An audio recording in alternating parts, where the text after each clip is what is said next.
যখন দিদি বাইরে থেকে ঢুকছিলেন ভিতরে, তখন এখানকার বেশ কিছু ভক্তরা, ছেলে মেয়ে অনেকেই বলা বলি করছিলেন যে অপুদি হচ্ছে দিনকে দিন শাকিব ভাইয়ের থেকেও বেশি স্লিম এবং সুন্দর হয়ে যাচ্ছে।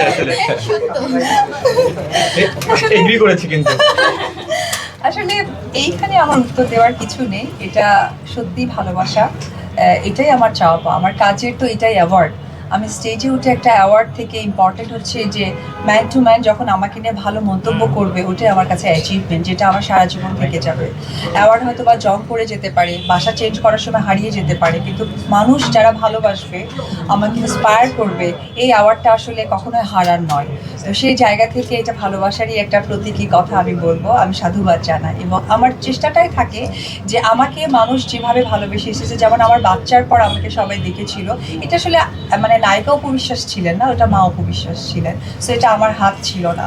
যখন আমার হাত এসে গেছে তখন আমি ঠিকই আমার দর্শকদেরকে হতাশ করছি না, কাজের জায়গাটা এগিয়ে নিয়ে যাচ্ছি।